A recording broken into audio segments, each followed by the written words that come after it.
All right. Are we going? Can you hear me? How's everybody doing? Welcome. Friday evening, Saturday morning, depending on where you are. Rusty, what's up? Daniel, good to see you. T. McMahon, 18, from Boston. Excellent, excellent. Jody 1, California. Hope everybody's doing well. Thanks for joining. Oh, the Duke from Missouri. Excellent. Right on, everybody. Thanks for tuning in. Tonight we're going to do a guitar workout. So just sort of a mishmash of a few ideas to maybe think about throwing into the old practice sessions. Jim Gregory, what's up? Hey, thank you for the sway lesson. That was a blast to do. I'm glad you're digging it. Dennis, what's up? Welcome. Day's going great. Weekend's here. Thank you, Daniel. Jose 33, hello, hello. Russ from Vegas, welcome. Steve O, good evening. All right. Rick Sticks is here. Good to see you, sir. Rodney Jones in Seattle. Excellent, excellent. And Gregor's from Dublin. All right. Welcome from Dublin. Jeff Moore, what's up? Well, excellent. Thanks so much for tuning in. For those of you new who are just tuning in tonight, open up the description below this video. There's a link to a PDF with the tabs we're going to go over tonight in this lesson. Okay. Cheers from T-Town, Tulsa. All right, Nikki, excellent. Right on. Thanks for joining, everybody. So yeah, guitar workout tonight. So just sort of a mishmash of all sorts of little ideas and little things to work on if you so desire. All right. As always, we start with some sort of a chromatic warm-up. This one's a little bit different than what we usually do. Usually we'll do like a 4-finger, 4-note per string chromatic exercise or some variation of that. This time I've broken it up into 2 notes per string, but every string set of 2 strings, you're going to use all the fingers. So if you have a look at the tab down starting in exercise 1, we've got a simple pattern that we're going to use going up the strings. Okay, so starting on the low string, you're going to go index on the 4th, pinky on the 7th fret. Okay, and then you're going to go middle and ring 5th and 6th fret on the next string up, which would be the A string here, the 5th string, right? For those of you who do not know, we number the strings. The higher pitch string up top, we call that the high string. That's the 1st string. What's up, Zane? Welcome. Good to see you. That's the 1st string, 2nd string, 3rd, 4th, 5th, and the lowest string, which gives you the lowest note, the low E, gives you the 6th string, right? 1st string, 2nd, 3rd, 4th, 5th, 6th. Okay, so we're going to continue that pattern across all the string sets. So we're going to go 4th, 7th, and then 5, 6, and then 4th, 7th, 5, 6, 4th, 7th, 5, 6. Okay, so pretty straight ahead. And on each string, you want a down and an up stroke. Okay, so down, up, down, up, down, up, down, up, down, up, down, up. What's up, Craig? All right, thanks for joining tonight. Okay, and then it's a little bit tricky because we're going to move up 1 fret to where we're, Northern Nevada. Yes, Smokey, King 50. Man, stay safe over there, all right? Crazy what's going on up there. So when we move up to the 5th fret, now my index finger is anchored on the 5th fret, okay? And I'm going to go, I kind of messed that up on the tab. I noticed now. Sorry about that. 6, 8, 5 is kind of what ended up being on the tab. You can actually do that. That should only be 2 notes, okay? So that should only be 5 and 8, okay? And it actually should be 8 and 5, and then 7 and 6 on the B string.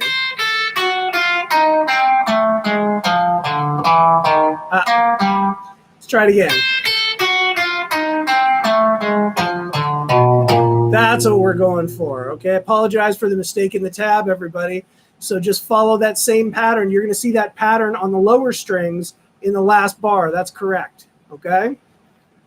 Ken from Jersey, what's up? Peter, welcome, you made it. All right.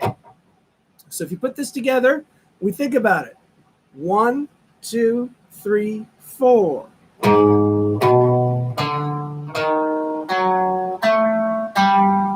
Whoops. Let's try it again. 1, 2, 3, 4.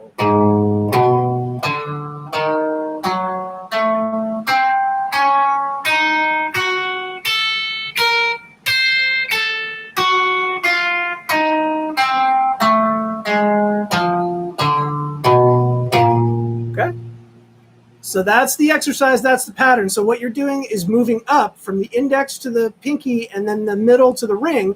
And then when you move up a fret and come down the strings, you're doing it in reverse. So you're coming down, pinky to index, ring to middle. Okay, so just know, James, what's up? Good to see you. There is a mistake in the tab there at the top there. I messed that up. Totally missed that. I need to fire my proofreaders. All right.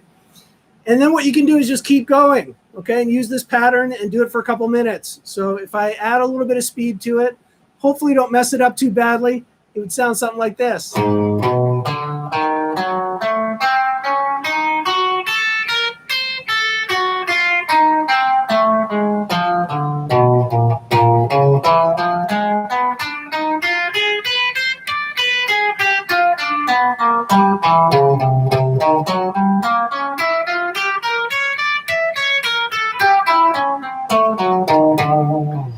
All right, so just a little warm up to get the fingers moving. It's a little bit of a finger twister. As you noticed, I made a ton of mistakes there while I was explaining this.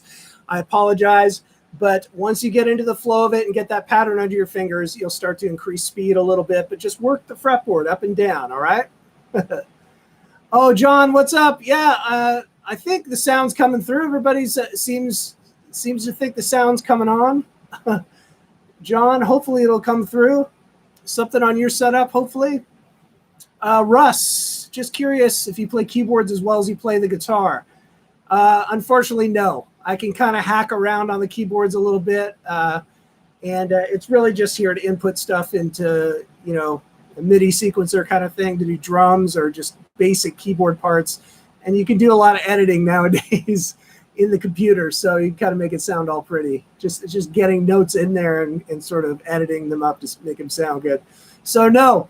I'll stick with the guitar. Thank you, though. All right. Elias, welcome back. Wow, you were in Turkey. That's crazy, man. Okay, well, thanks, Jody and Peter. Sound is okay, John. I hope you get it sorted out. All right, so yeah, just as always on these guitar workouts, just showing you some sort of an alternate kind of way to get the fingers moving. Throw on a metronome, work on your timing. Just give it a couple, 2 to 5 minutes on this, just getting it going and warming up a little bit. Always great exercises. All right. Okay, exercise 2. Usually followed up with some sort of strumming exercise. I'm going to roll it down a little bit. And we've got a simple chord progression here. I'm using an E minor, low E string, second fret of the A and D strings, and then the open G and B and high E string. All right, open E minor. And then the next chord is the C add 9, which sort of looks like the G chord, but you're moving the low notes up a string set to the 5th and 4th string, 3rd fret of the A string, 2nd fret of the D string, open G string, 3rd fret of the B and high E string. This is called a C add 9, is because we've got the root, 3rd, 5th, so it's a C major already. We've got a higher G note, which is a higher 5th in the chord. But we add a D note to it, so we're adding the 9, or the second note in the scale, right? C, D. If you go up the C major scale, the second note is D. And we're adding it off of this C, right? So that would be the 9, right? You add 7 to the 2, you get 9. So just a C add 9, C major add 9. Very common chord right here. Let's try to parse out how to get this strum pattern going. And you can see that we've got 8th notes, okay? So I've got quarter notes, which have no flag on the notes on the staff. And then I do have some flags, but it's just one flag. So that tells you that it's 8th notes. Okay, so what we're going to have is an 8th note strum. Okay, there's no other strums in there, just quarter notes and eighth notes. So that means that your strumming approach is going to be down ups in eighth notes. So 1 and 2 and 3 and 4 and. Okay, so we're going to hit the downstroke right on the count of the beat, right? The 1, 2, 3, 4. And in the in-betweens, those are the ands. Those are when the upstrokes are going to go. Down, up, 1 and 2 and 3 and 4 and. So if you have a look at this, we're on the E minor chord, and then right at the end of that first bar, we're going to switch to the C add 9 chord. So we've got to figure out what our strums here are here. So we know we've got a quarter note, so I'm going to strum this 1 and, okay? And you can see that those notes are tied together. This is called a tie, okay? So I'm continuing to hold that chord into the next beat, right? Glenn, what's up? Welcome. Good to see you. Okay, so I'm going to hold that for 1 and 2, okay? Because I'm still holding that chord on the second beat, okay? That's what that tie tells us. But now I'm going to do an upstroke, so your clue is that I've got the little pointer pointing down to the tab. That means upstroke. So that's going to be on the and of 2. Then I'm going to do an upstroke on that chord. So 1 and 2 and. And then on the third beat of the bar, which is a full quarter note, there's no more flags on that bar. So I'm going to do a downstroke on the E chord again. And then on the fourth beat of the bar, I'm going to do a downstroke, switching to the C add 9. 1 and 2 and 3. Sorry. 1 and 2 and 3 and 4. Okay? This is how you have to sit there and kind of work it out a little bit if you don't have a reference, if you don't have a recording of what it is you're trying to learn, right? You can always learn the rhythm from the staff if you know just a few basic things, right? Okay, so.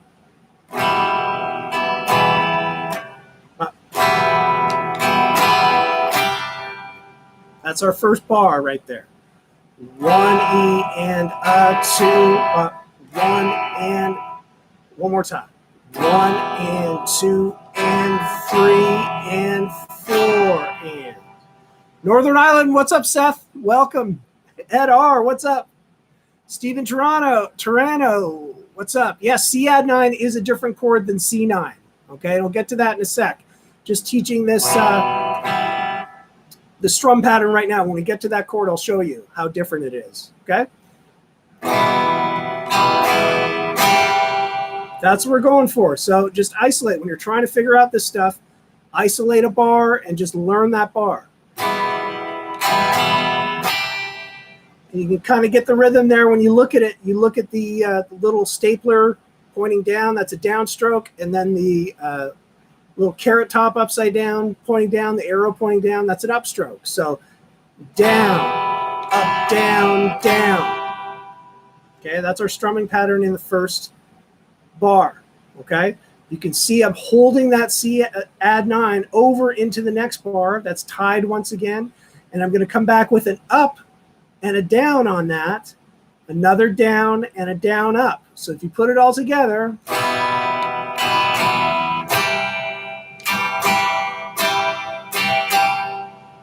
okay, so if I sound it out, down, up, down, down, up, down, down, down, up. We're going to repeat that. So if you practice out a little bit, get it under your fingers.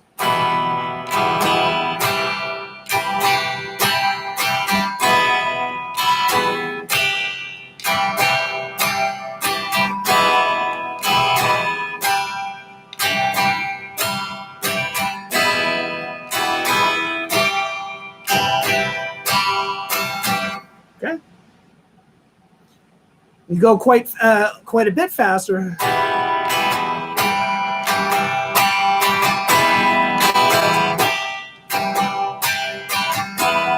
So that's where we're eventually going. But in order to make sure that you're doing the right downstrokes and upstrokes and have the right timing, you've got to go slow at first.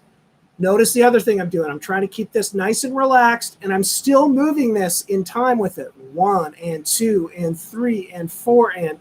Even though sometimes I'm not striking the strings until I need to do a strum, it's good to keep this motion going because it keeps you in time. Okay, if you kind of stop that and then try to pick it up, it's always going to mess with your timing a little bit. Okay, does that make sense? All right, let's talk about the C add 9 versus a C9. Okay, so what the difference is that the way that it's written, it says C add 9. So what that tells you is you've got a C major chord with an added ninth. Okay, when you see C9, okay, when you see that written, think about, okay, that's 2 higher than a C7. And what's a C7? A C7 is a 7th chord, okay? It has 4 notes in it. So you've got root, 3rd, 5th, 7th, okay? So if you see a C and then a number, and there's no major, there's no minor, or there's no add specified in it, it automatically is some sort of 7th chord. You're going to have a 7th chord as the bass. Okay, so you're going to already have 4 notes in that chord, and then you're going to add on whatever number is next, right? So a C9 looks like this. Okay, I've got the root, 3rd, but I've got the flat 7 is right here, the 9th, and the 5th. So I've got root, 3rd, 5th, but the 5th's in a higher octave, but I've got a root, 3rd, 5th, so that's a major C, right? Then for the 7th, I've got a B flat right here, and that's actually a minor 7th or a flat 7th. That's two frets below a C, and what that tells you is that that's a dominant 7th chord. Okay, so that's not a major 7th or a minor 7th chord, which has a different formula. It tells you it's a dominant 7th chord, which means you have a major 3rd and a minor 7th. Okay, so I've got those 4 notes. That's C7 right there. But as soon as I add the D note in there, that ups it to a C9. Now it's a C dominant 9th chord. Okay, does that make sense, Stephen? Keith on the Gulf Coast, what's up? Hope you're doing okay. Jay, South Chicago, right on. Thanks for joining us. Excellent, excellent. Did I get Seth and Ed? Welcome, welcome. All right, northern New Jersey. Excellent. Cool. All right, so something like a C9 or a C11 or a C7, those are all dominant chords. They're a form of the 7th chord, and then with 7th chords, you can keep adding notes onto it, okay? Cool. Excellent. Okay, let's move up. Exercise 3 kind of ups the ante quite a bit for learning the rhythm here, but I wanted to do sort of a triad riff that's a little bit more syncopated, something some of you might recognize, okay? So I'm just going to play it first. Okay, that's our riff for tonight, famous riff for tonight. Might be a few more in here, I'm not sure. But let's kind of break it down a little bit and figure out how the strumming works, okay?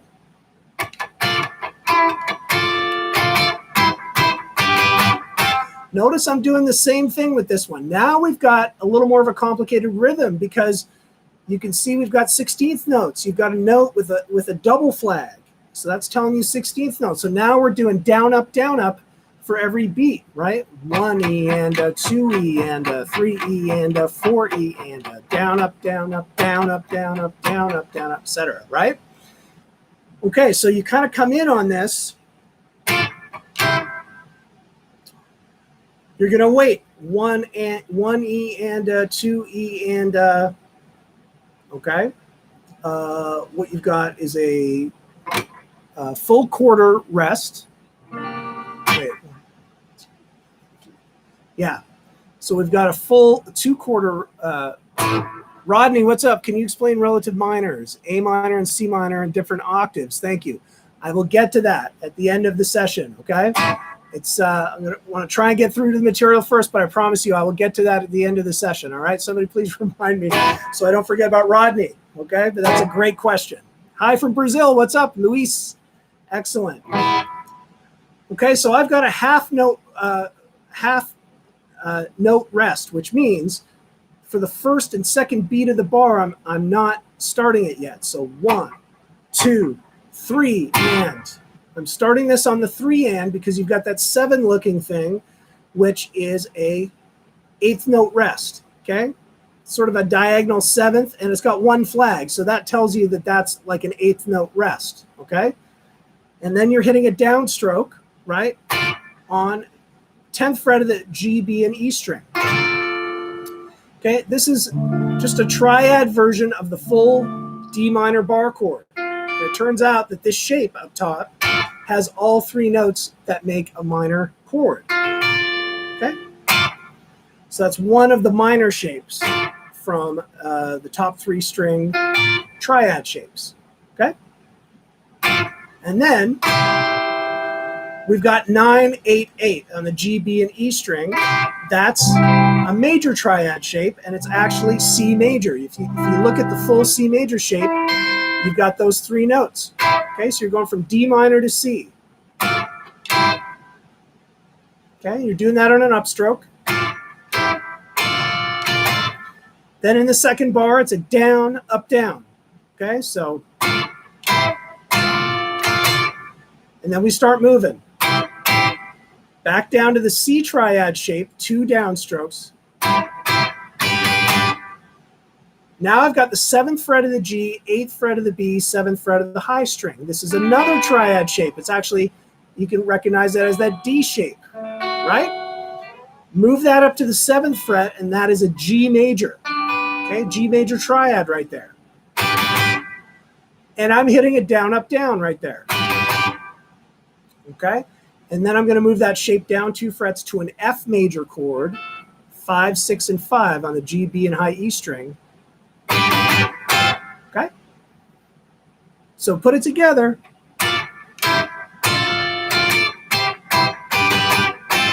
Let's go a little bit slower.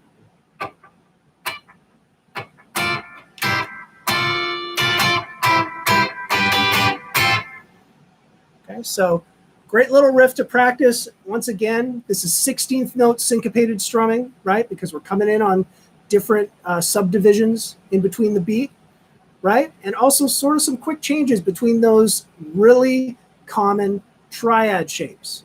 And what's cool about triads is you can make little riffs like this, right? And this is actually kind of a fill from a famous song and using triads, which is really cool. Okay? Everybody with me? All right, so I'm just going to, at the risk of, well, I don't want to take the risk of not being able to answer that great question Rodney had. So I'm going to do that right now. Okay, and we'll talk about relative minors, okay? A minor and C minor in different octaves.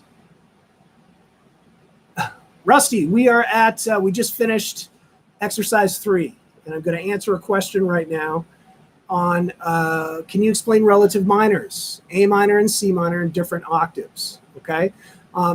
This is actually a bit of a larger discussion, but basically it all comes down to the major scale, okay? So if you think about C major, okay?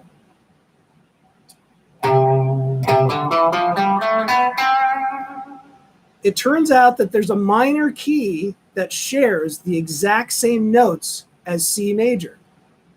Nikki, I Give Up What Song? Does anybody know what song that is? That's a Pink Floyd song, Another Brick in the Wall Part 2. Okay? All right. Cool. Getting back to C major. Okay, with any major key, there's a corresponding minor key, which they call the relative minor, okay, that shares the exact same notes, okay? So now I can use these exact same notes, but if I start on A, right? So if you go through this, C, D, E, F, G, A. A is the 6th note in the scale if you start from the root. 1, 2, 3, 4, 5, 6, okay? Now, if I start from the A note and go up the C major scale, what you end up with is an A natural minor scale. So actually, in this octave, playing C major, if I just come down 3 frets from C, you land on the relative minor root, which is A. And then if you go up the scale, that is A minor. So that's the relationship, okay? They share the same notes, and hence they share the same patterns, right? If you learn the C major pattern in this position, okay, you've also learned the A minor scale pattern in this position. You just have to start, when you're learning this, you just have to start and know where the root is. So here's A. That's the A minor scale in this position. If I'm thinking C major, it's the same notes, but I might start on the C so that I train my ear to the different sound of the scale, right? On the major scale, you can hear that do, re, mi sound. With the minor scale, it sounds different. When you start on the root, it sounds a little darker, just the way that the notes are combined together. Okay? So that's what that relationship is. So you can also think of it in reverse. If you're in A minor, there's a relative major scale that's related to A minor, and that scale is 3 frets up, and it's C, right? So if we pick another key, let's pick E minor. Okay? What's the relative major of E minor? 3 frets up is a G note. Okay, so G major,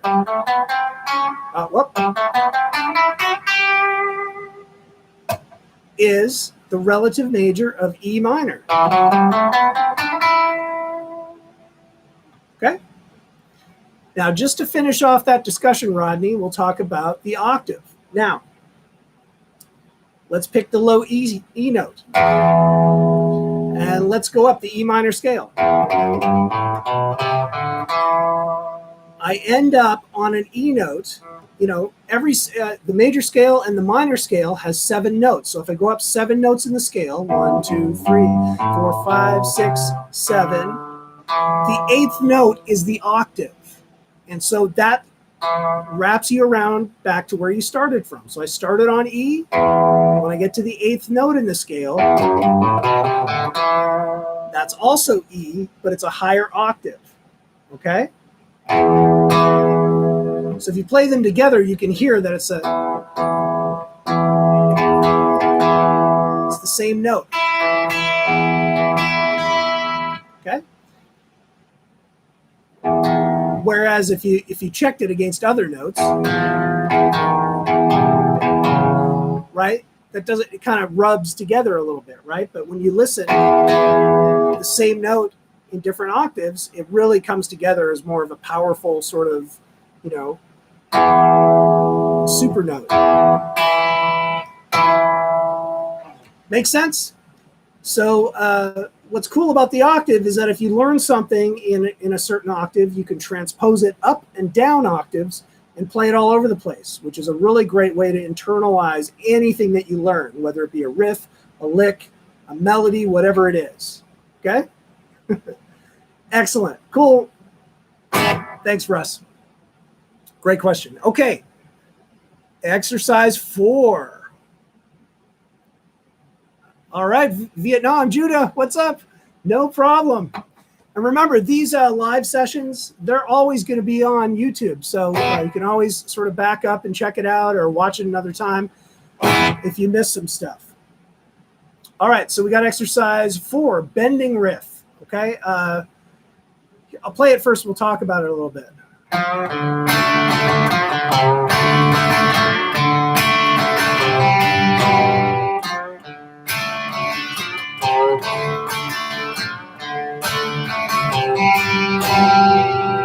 Slow it down a little bit.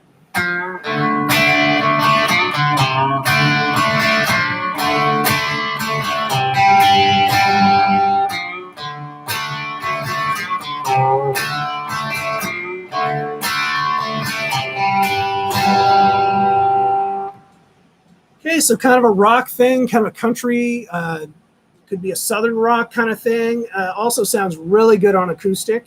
Okay, and by the way, any of these exercises, maybe with if there's any intense bending, maybe not, but everything else in these exercises can be transferred to the acoustic. Okay, so if you're an acoustic player, don't shy away from trying some of these exercises and getting it under your fingers. Sounds really good. Rodney, how do you know when it is 8 or 6? I think we're talking about the number of notes in a scale, maybe, right? And so there's a certain formula. I didn't go into this because it's a longer discussion, but a C major scale and a C minor scale, there's a certain formula to the notes and how they go together to make the scale. And you can think of them as scale degrees. We call these scale degrees. So if you start on the root, that's 1, okay? And then as you go through the notes in the scale, those scale degrees go up numerically. So it's 1, 2, 3, 4, 5, 6, 7, 8. So how do you know when it's an 8 or a 6? Just basically go up and down the notes in the scale and count from the root. And that will tell you, if that makes sense. Okay? All right, getting back to the bending riff. So this is pretty fun to... First of all, we want to sort of put a little juice on this 3rd fret of the D string. And you can see that it's got a bend in the tab, and it just says 1/4. And so I usually call that a bluesy bend, right? Where you're kind of just giving it a little, like just bending it up a little bit. You can bend it up if you'd like, up the fretboard or down. I usually do down if it's a lower string.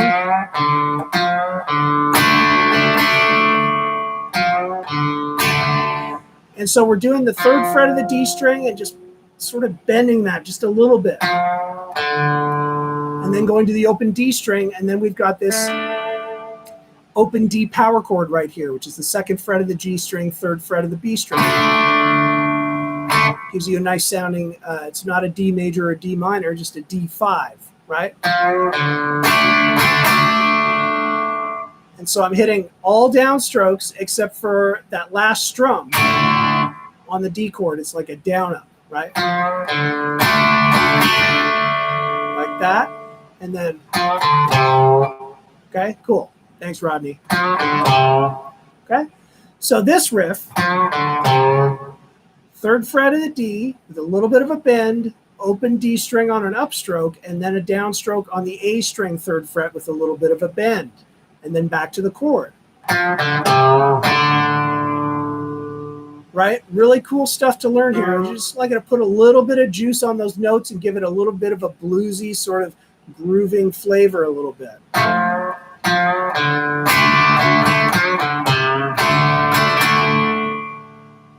Okay. In the next bar, I repeated that first part.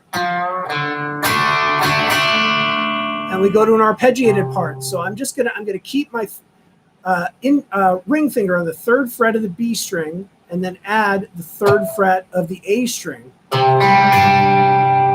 and just arpeggiate that. So the A string, G string, B string, and then move that down 1 more fret on the A string to the 2nd fret, still keeping the 3rd fret of the B string,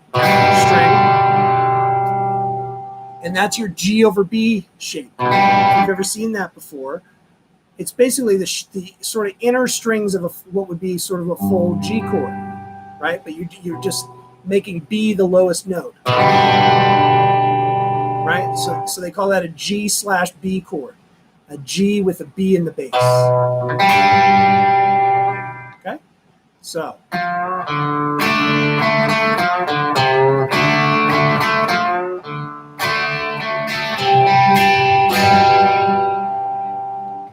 Cool little riff, right?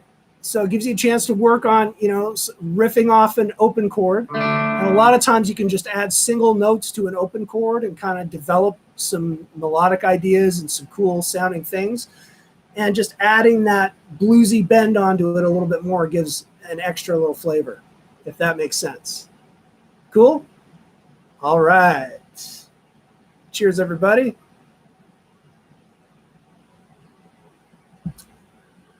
Okay, on to exercise 5. This sort of a simple sliding blues lick. This is sort of more on the beginner side of trying to play a little bit of a bluesy lick.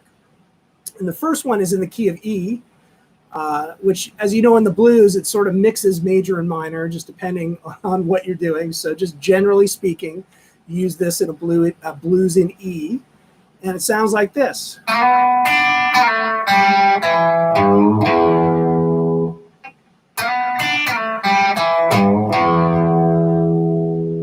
Okay, so this lick involves some sliding, right? I'm going to slide up from maybe the 2nd fret to the 4th fret. It doesn't really show you which fret to come from. I would just start a couple frets down and do a quick slide up to the 4th fret of the G, and then grab the 3rd fret of the B string. And then you want to do a quick slide back down to the 2nd fret. So these are really sort of simple things to work on if you haven't ever thought about doing this kind of stuff before, where you could just literally work on the quick slide from 2 to 4 and making sure that your finger stays on the 4th fret, right on the G string, and then backwards.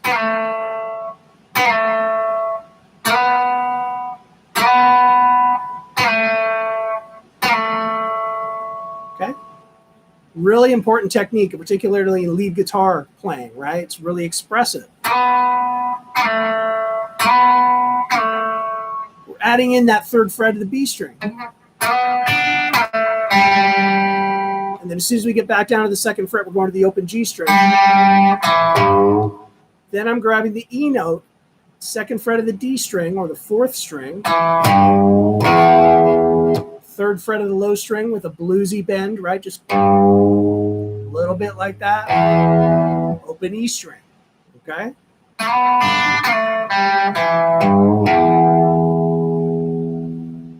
Cool stuff. In 5B, what I did was shifted that a little bit up to a different key, so we're not using any open strings. So now we've got a lick that we can transpose anywhere on the fretboard. We can play it in any key, right? So it starts off the same. I'm sliding into the 9th fret of the G string, grabbing 8 on the B string, and then a quick slide back to 7. Then I'm grabbing the 5th fret of the G with just a little bit of a bluesy bend on it, right?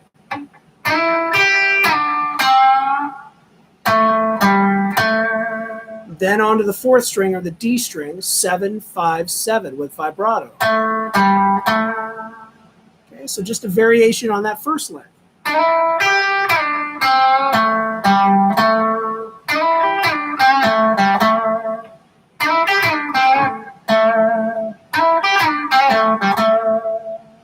Okay, but just go nice and slow at first.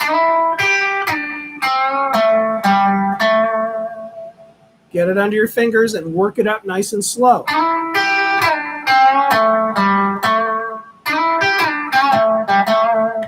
You can do it straight, right? Like it's straight time. Or you can swing it, right? So every second note, you can kind of put that bluesy swing into it or bluesy shuffle. Okay? You know, kind of the difference between or, right? One straight, where all the subdivisions and strums are evenly spaced out, versus a shuffly blues where it's swung, where that second strum is pushed a little bit later.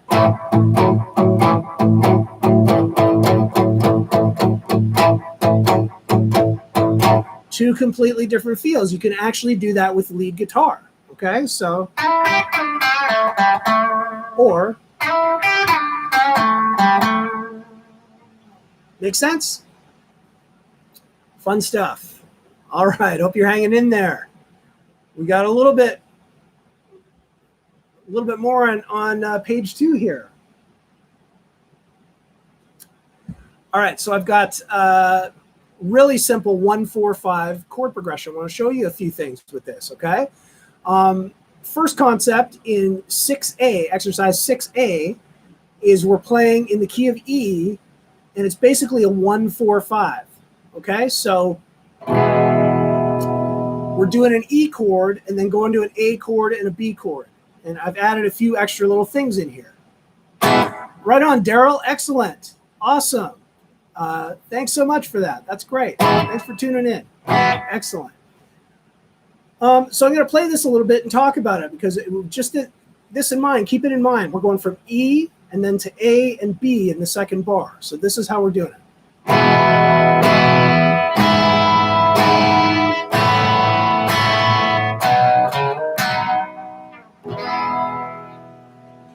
Okay, so let's break this down a little bit. Instead of just going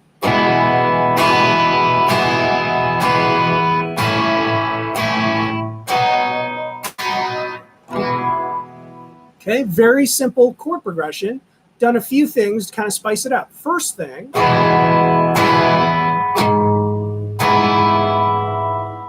is I changed the voicing of the E chord halfway through that first bar. And what I've done is put a G sharp in the bass. I'm curling my finger to mute the A string.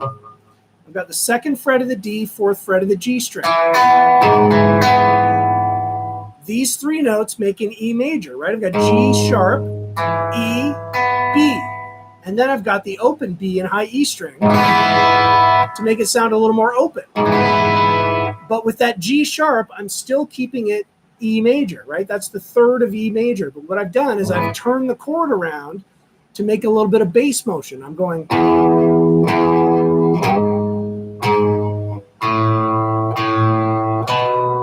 Okay? So it gives a little bit of movement to this, and it spices it up a little bit. So this is called a chord inversion. Basically, I'm playing an E major, but I put the third in the bass. Okay? Added some open strings for a little more open sound to it. And then I kept those open strings on the A chord. So that A chord is actually an A sus2 chord. When we're in the key of E, that works great. You add in that A sus2, and it just sort of really still emphasizes that E major because you've got the B and E still. And then that final riff, B major, second fret of the A, fourth fret of the D, G, and B. Use your ring finger if you like. And then sliding from the fourth to the sixth fret. And then with your index finger, grabbing the top part of that B major chord. So that's still a B major triad right there. Again, another inversion. So in the same way we went with the E chord, this is pretty much the same move on the B chord. And then when you end up there, it wants to resolve nicely back to the one chord, which is E, right? Because you're just a semitone below it. Third of the B chord, right? So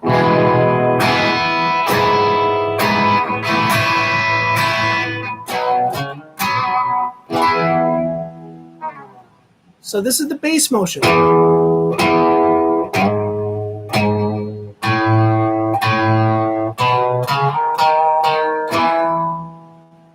So you've gone up that whole E major scale, you know,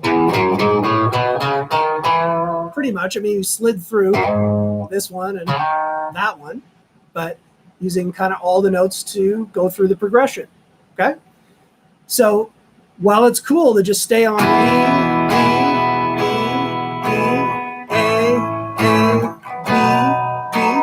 that's cool too, but just adding a little bit more motion to it really ups it, right? Like,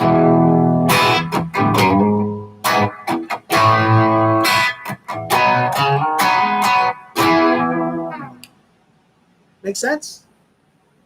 All right, good stuff. 6B, same sort of idea, but this time what I'm doing is I'm staying on A and B. What if, let's say you're in a bridge section.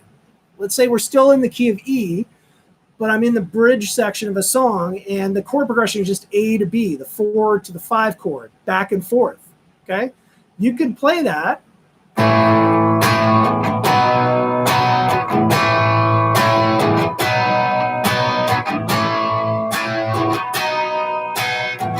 And and then maybe it goes back to the E in the next section or something, right?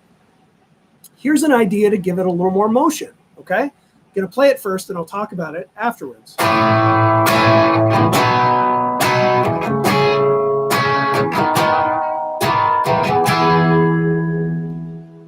What have I done? Same kind of thing, okay? So I'm showing you some tricks on how to get to some really easy inverted chords that allow you to kind of move up the neck, add a little bit of tension, right? Because you're just doing back and forth. It doesn't have the same effect as if we're constantly moving up.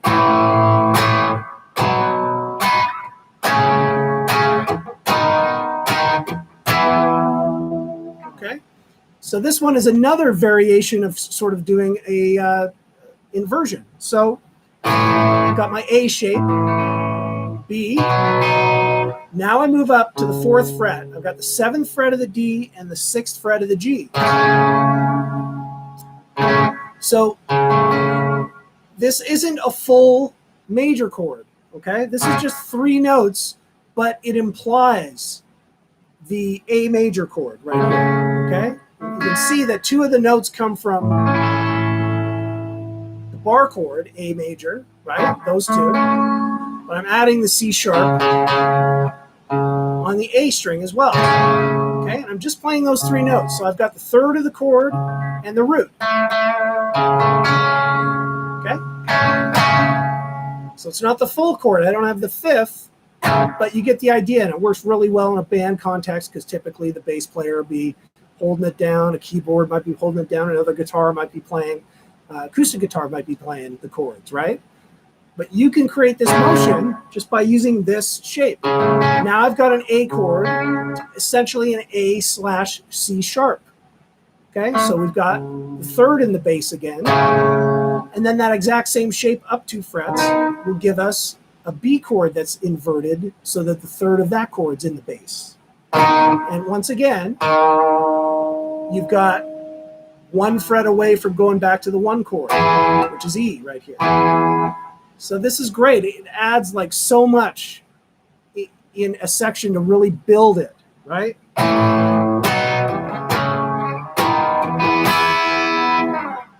That's what I'm going for with that one. Everybody with me? Hope it's cool. All right. Got a couple more to go here. I might have bit off a bit more I could chew here on the workout, but we'll try and get through it. Exercise 7, just a little finger exercise, but kind of cool. Something to mess around with and expand upon. Once you kind of get it down, I'm going to play it first. We'll talk about it.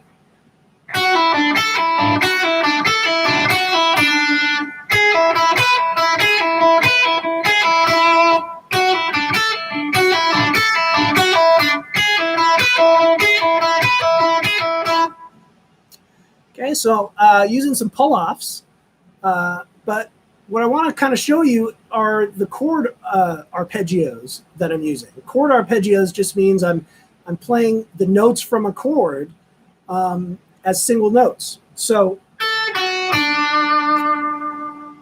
the notes that I'm, and I'm adding it, I'm like pulling off to an open string to add an extra note into the mix to make it sound a little more interesting. But really the core of it, you can think of it as...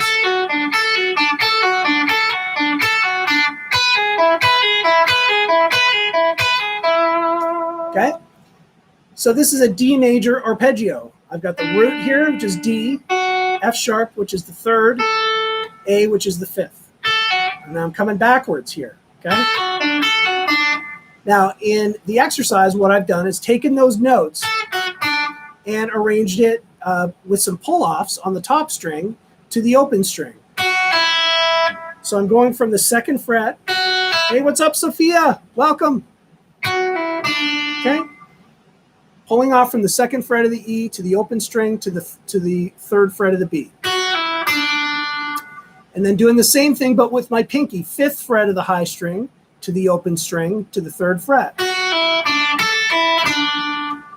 And then I'm going to string those together, not as triplets, but in a 16th note fashion, so that you're kind of doing it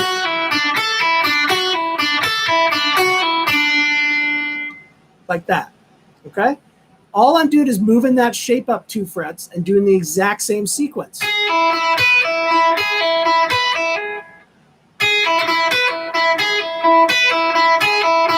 Okay? And sounds a little bit different because I'm pulling off to the open E and I'm also landing on the E note on the B string. So it's sort of a double note. Okay? But you could play around. This is a major arpeggio shape. So you can play around with kind of all over the place, right? Like.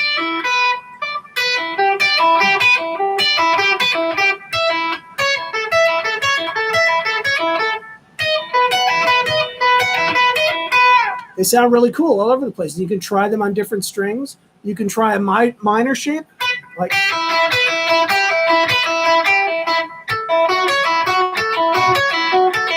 Okay, the minor shape is just a little more of a stretch, right? For example, 3rd fret, 9th fret. 7th fret. 3rd fret, 7th fret, 5th fret on the lower string. Or maybe A minor up here.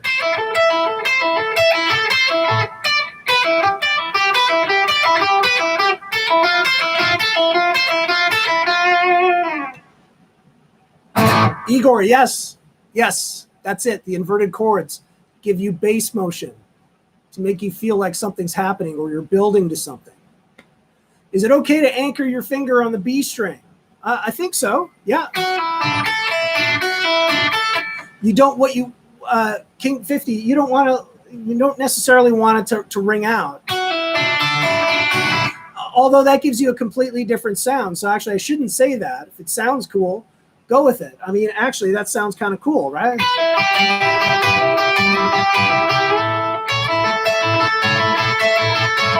Now, that wasn't my intention with this exercise. It was all distinct each note. I was cutting off that low note, but you can let it ring out.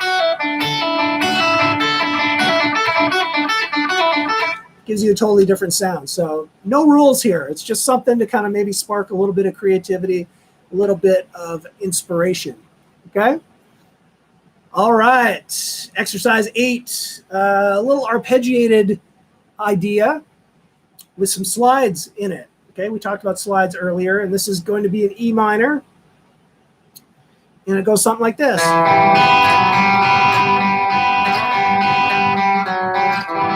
try to play that again.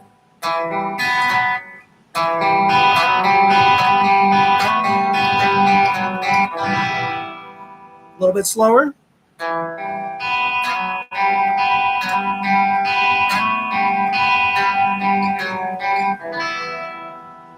Okay. So what's cool about E minor is that you've got lots of open strings that are in the key of that, right? Like in fact, the open G, open B, and open high E string, right? If you look at an E minor chord, those top 3 open strings, okay, are in the chord, right? So what I'm doing is just picking a string like the D string and getting into an arpeggiating pattern, D string, G string, B string, and just moving up the E minor scale on the D string.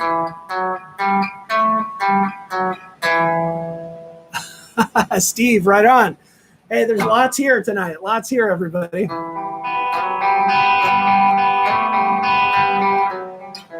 Okay, so I'm just going up the E minor scale on one string, up and down, sliding between the notes. Okay, coming up with a cool riff. And you can do this, you can experiment with different strings, right? Like I could do this on the G string.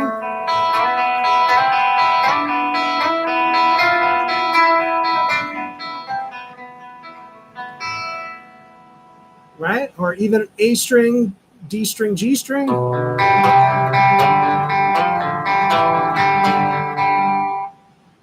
Just lots of different ideas to be had here, okay? But really, I hear this kind of thing in a lot of different types of songs, just adding a texture, right? Like just a cool little idea. Right, 2 left. We're almost there. Cool, we did it. All right. Country bending, riff. Okay, I've got the same idea here. It's actually the same lick played 3 times in 3 different spots. Okay, So let's see if I can.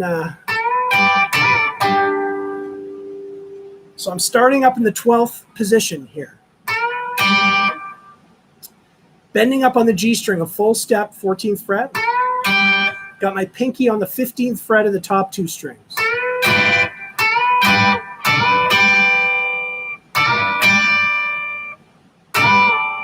And then you can see that I'm going to bend up again, but this time with the G and B strings, bending up on the G string up and down, like that. And then grabbing this whole triad right here, 12th fret of the D, G, and B string. So, okay. Now I can move that down 2 frets. And then down to the 5th position. So you put it together.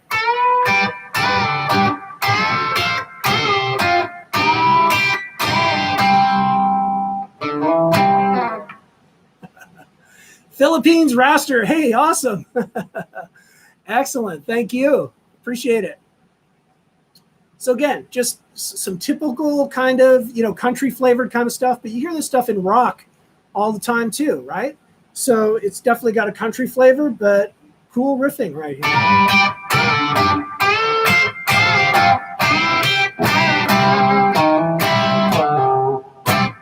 That kind of idea, okay?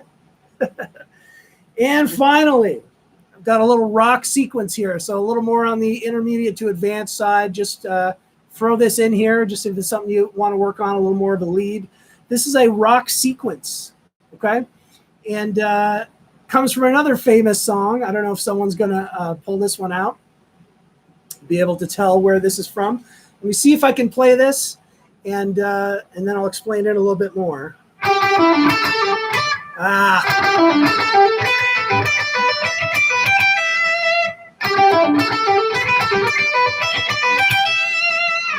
Okay.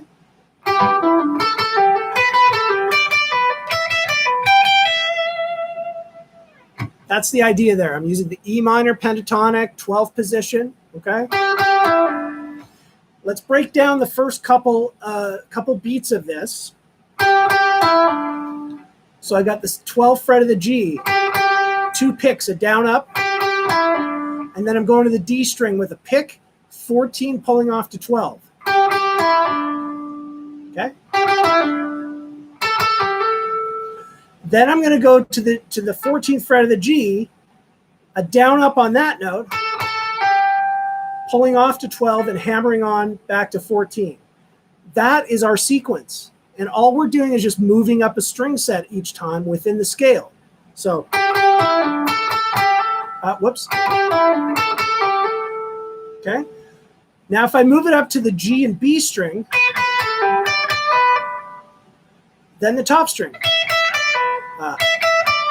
What is it? Yeah, so.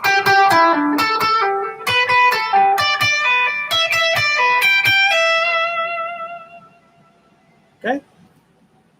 Now that's a sequence that leads to something else in a famous song, but you could actually do it over the whole scale with that sequence, starting on the 12th fret of the A string.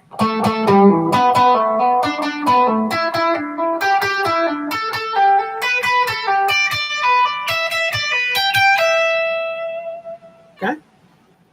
Work up a little bit of speed and it sounds pretty cool. Now I'm still working on this lick, so I'm not doing it blazing fast. Right? Okay, that's the idea with that one. All right. Who can guess what song that is? Throw it out there. Okay. When using the pentatonic scale, Glenn's got a question. When using the pentatonic scale to run a lead, what scale do you use if you're in the key of G? The G scale or a complementing scale? And does the rule apply to the other scales? So it depends on what the key of the song is, right? If you're in the key of G, okay, meaning G major, I would run G major, or specifically for the pentatonic, it would be G major pentatonic, okay?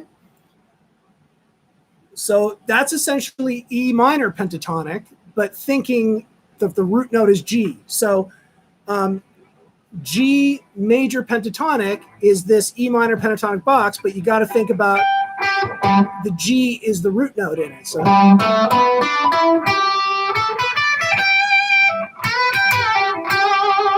you're always sort of usually resolving around those G notes, okay?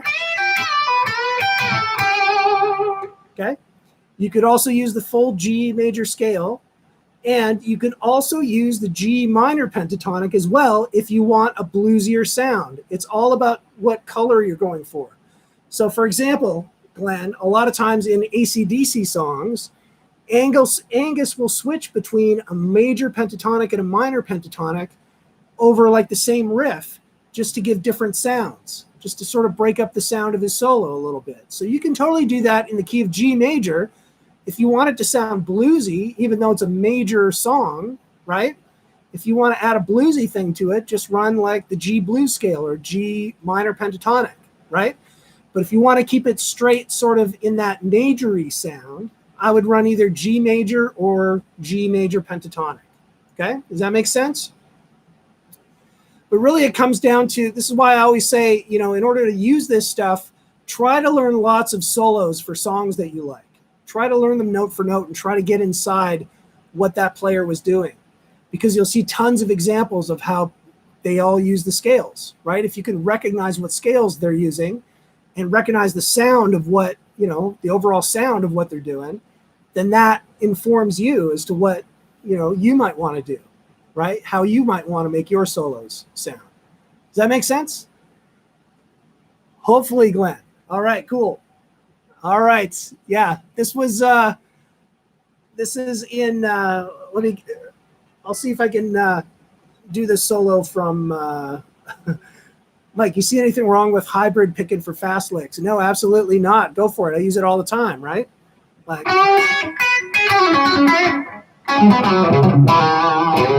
that kind of stuff, right? Love it. Right? It's definitely a little bit of a different sound. Okay. Cool, Nikki. That's awesome. Glad you love that. Yeah, Steve, it's just different sounds, right? But yeah, absolutely. Get that finger move. Like it actually can open up a lot of things for you to get sort of plucking with that finger a little bit. Thank you, Igor. I appreciate it. I'm going to give it a little more of a hint for where that last rock sequence lick came from. Let me see if I can.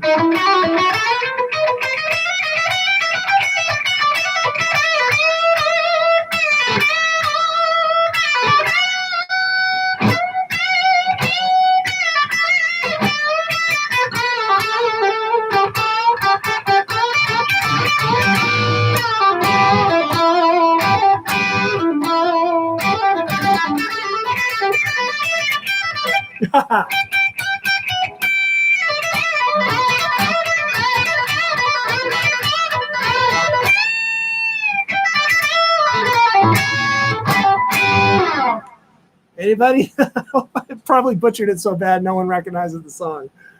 Anyway, thanks, John. I appreciate it. Raster Channel, thank you for the horns. Awesome. Judah, thank you. Thanks, Jim. Appreciate you all turning out. Yeah, that was it. I butchered it at the end. I butchered the lick, but I'm still working on it. I'm trying to get that whole thing down because Slash is the man, right? Cool.